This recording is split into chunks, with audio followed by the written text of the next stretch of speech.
인간은 언제나 죽음을 두려워했습니다.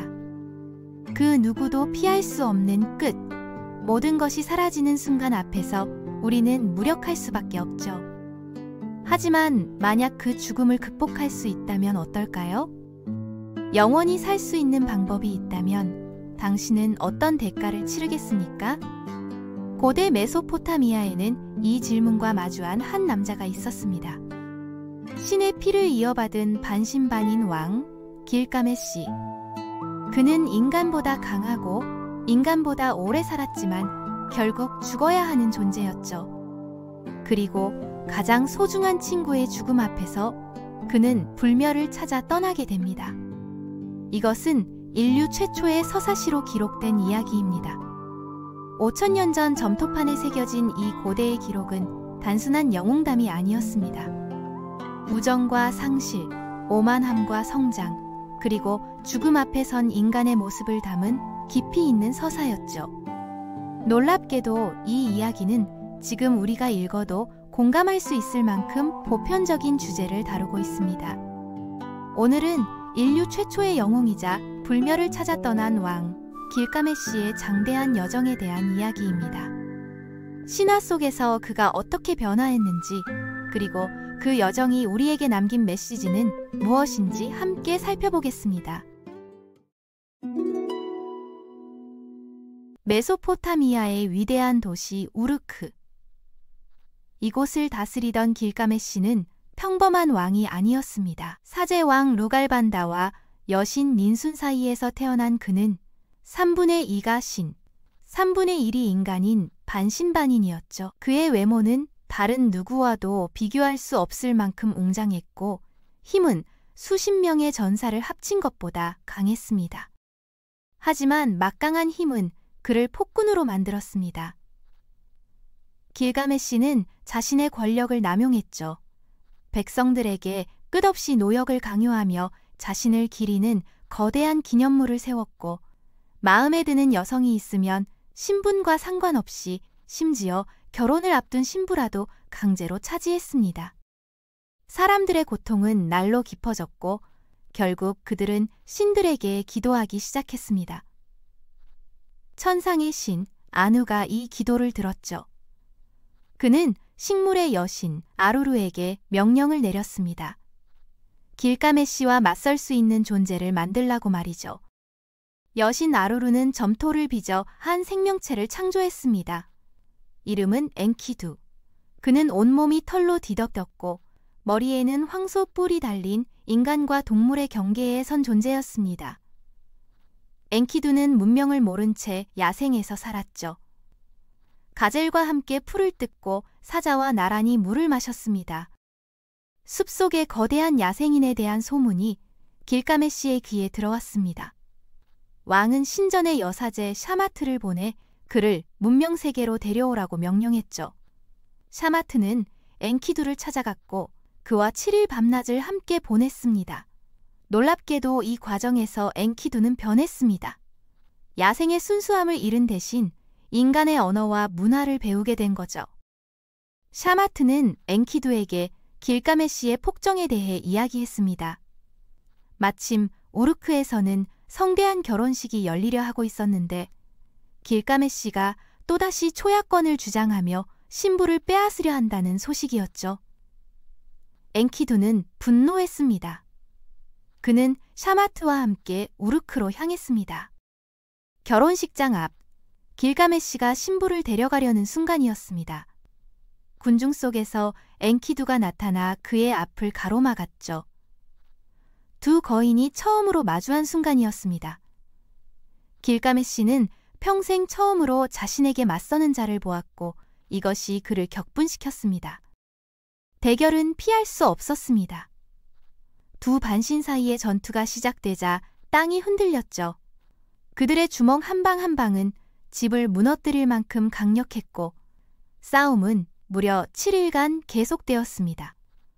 도시 곳곳이 파괴되었지만 둘 다 물러서지 않았습니다. 하지만 싸우면 싸울수록 이상한 일이 벌어졌습니다. 둘은 서로를 존경하기 시작한 겁니다. 평생 자신과 겨룰 상대가 없었던 길가메시는 마침내 자신과 대등한 존재를 만난 거죠. 엔키두도 마찬가지였습니다.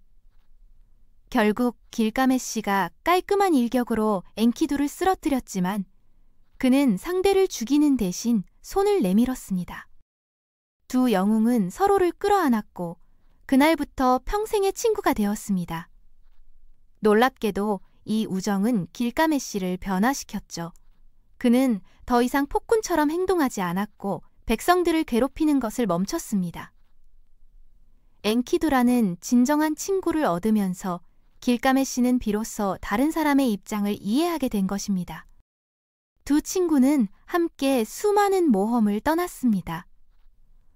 괴물을 물리치고 미지의 땅을 탐험했죠. 하지만 시간이 흐르면서 길가메시의 마음속에 한 가지 생각이 자리 잡기 시작했습니다. 자신들도 언젠가는 늙고 죽을 것이라는 사실, 그리고 그 전에 영원히 기억될 만한 위협을 달성해야 한다는 강박이었죠. 길가메시는 엔키두에게 제안했습니다. 삼나무 숲으로 가서 그곳을 지키는 악마 훔바바를 물리치자고 말이죠. 훔바바는 너무나 무시무시한 존재여서 신들조차 두려워하는 괴물이었습니다. 그는 숲을 떠난 적도 없고 누구를 먼저 공격한 적도 없었지만 길가메시는 그를 쓰러뜨려 명성을 얻고자 했습니다. 두 영웅이 삼나무 숲에 도착했을 때 그들은 처음으로 진정한 공포를 느꼈습니다. 훔바바의 모습은 상상을 초월할 만큼 끔찍했고 그 힘은 압도적이었죠. 하지만 길가메시는 도끼로 공격을 시작했고 엔키두는 창으로 가세했습니다. 치열한 전투 끝에 엔키두의 창이 훔바바의 목을 관통했고 악마는 쓰러졌습니다. 죽어가며 훔바바는 저주를 남겼습니다. 자신을 죽인 대가로 둘 중 한 명은 반드시 죽을 것이라고 말이죠. 두 영웅은 이 말을 대수롭지 않게 여기고 우르크로 돌아왔습니다. 승리를 축하하는 성대한 연회가 열렸죠. 하지만 예상치 못한 손님이 나타났습니다. 사랑과 전쟁의 여신 이슈타르였죠.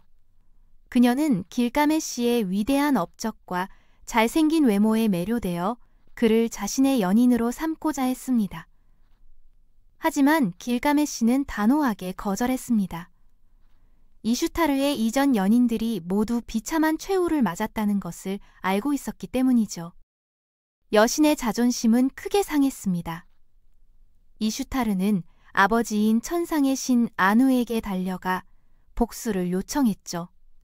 아누는 하늘의 황소를 지상으로 보냈습니다. 이 신성한 짐승이 내려오자 7년간의 기근과 지진, 허리케인이 메소포타미아를 휩쓸었습니다. 백성들은 다시 한번 길가메시와 엔키두에게 도움을 청했습니다. 두 영웅은 하늘의 황소와 맞섰고 또다시 승리를 거뒀죠.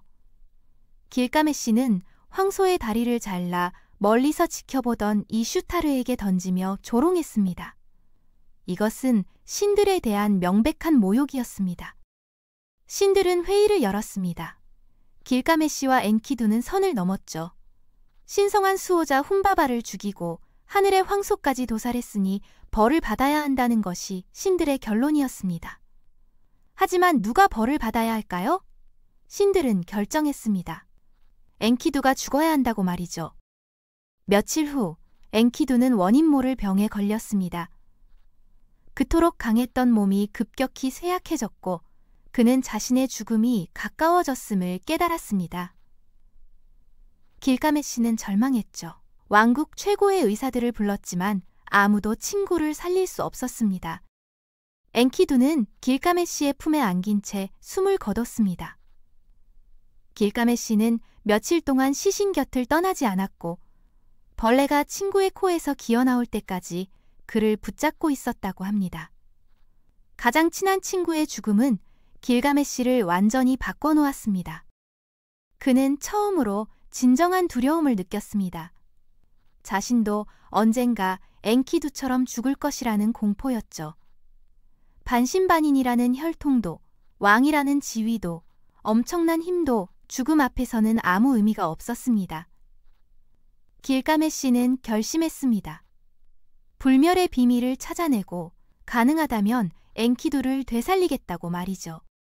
그는 대홍수에서 살아남아 신들로부터 영생을 선물받은 유일한 인간 우투나피시팀을 찾아 떠났습니다. 긴 여정이었죠. 산을 넘고 사막을 건너며 길가메시는 수많은 위험을 마주했습니다. 뱃사공 우르샤나비의 도움으로 그는 독이 가득한 거대한 호수를 건넜고 마침내 불멸의 현자가 사는 곳에 도착했습니다. 하지만 우투나피시팀의 대답은 실망스러웠습니다. 영생은 신만이 줄 수 있는 선물이며 인간이 스스로 얻을 수 있는 것이 아니라는 거였죠. 절망한 길가메시를 보며 우투나피시팀은 한 가지를 알려줬습니다. 바다 깊은 곳에 기적의 식물이 있는데 그것을 먹으면 젊음을 되찾고 수명을 늘릴 수 있다고 말이죠. 길가메시는 즉시 바다로 뛰어들었습니다. 깊은 곳까지 잠수해 들어가 마침내 그 식물을 찾아냈죠.